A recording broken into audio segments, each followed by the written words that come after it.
Oh my goodness, goodness gracious. Let me see. Where is everything? Hi everybody. This is Yin Yang with Morsels of a Thought, number 386 for you today. For some reason, I was going to go on House Cat Tracks, and then I came on Weight Loss Surgery Alternative, and the camera like turned sideways, it just didn't do it the other way. So today I wanted to talk about vanity. You had me several years ago when I was still quite naive.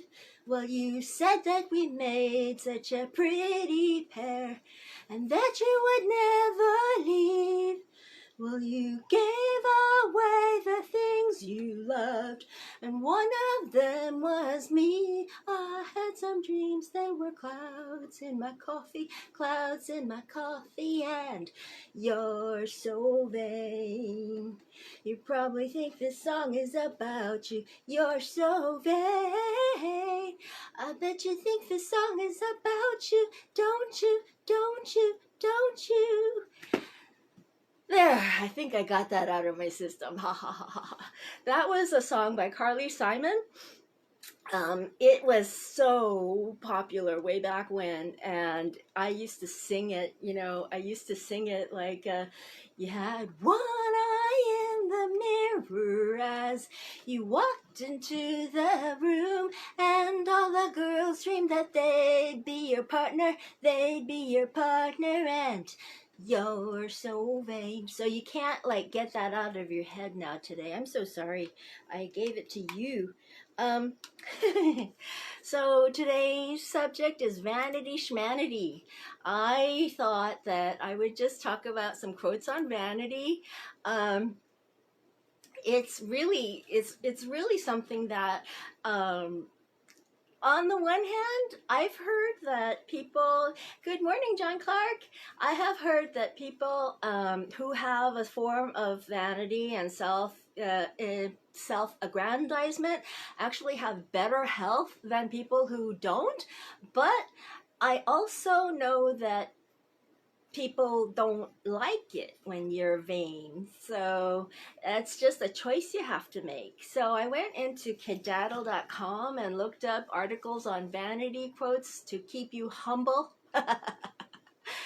And I got one called Mother Teresa's. Oh, by the way, Lena Gidwani knew Mother Teresa, and Mother Teresa's sister just passed away a few days ago. I thought I would mention that, and you could ask Lena Gidwani about that. If you are humble, nothing will touch you, neither praise nor disgrace, because you know what you are. And that's by Mother Teresa. And John Ruskin, number 44, says, I believe the first test of a truly great man is in his humility. Whoa. Robin Sharma says, humility wins, love conquers. Ooh. And then here are some on, what's the word for it? Oh gosh, I can't find the topic for it, but subtopic, I mean. George Saville says, oh no, John Clark, you told me this once. Saville or Saville? Saville. Oh boy. Anyway, S-A-V-I-L-E.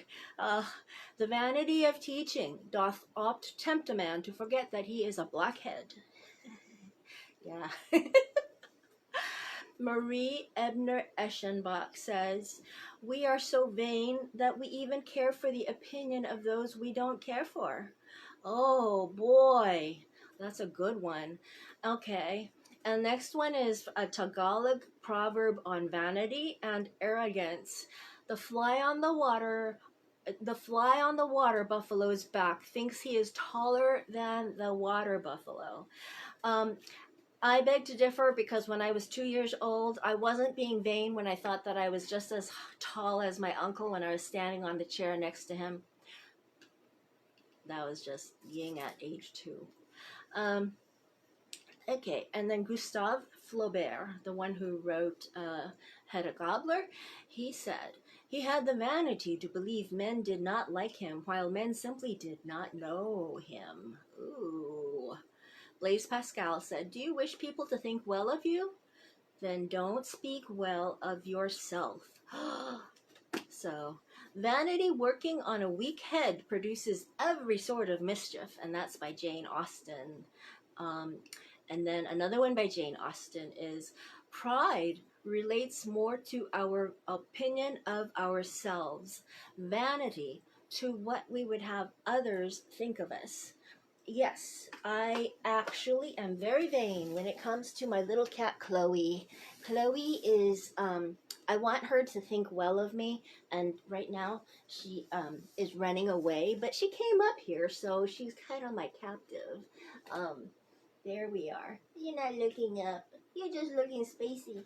Yeah, okay. So anyway, so more on vanity. There are some more quotes. I have the one, Miguel de Cervantes said, the knowledge of yourself will preserve you from vanity, which means that when you are pretty truthful to yourself about yourself, then you're pretty good about not being vain, because you know you have no real reason to be vain. Sorry, I'm so close up on this camera. I can't, both cameras are a little wacky today. My other camera, that was the newest one, recorded me at such a low volume that I had to put everything on 100 to hear it. So like my computer had to be on 100 and my TV had to be on 100 before I could even hear it a little bit. So I thought, maybe I decided better not to use that particular phone anymore. But then these two phones got wonky on me. So anyway, so I went to the BibleStudyTools.com. Says in Ecclesiastes,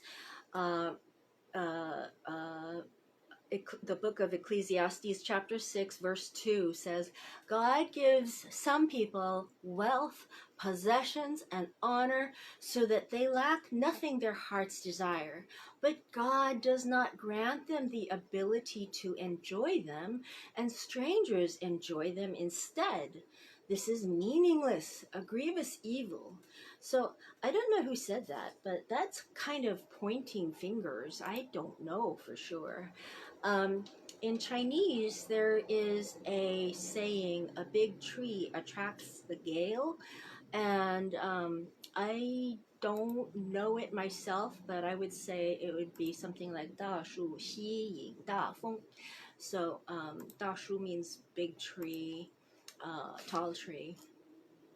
You know, Palo Alto also means tall tree, come to think of it. I think that's kind of an interesting phenomenon.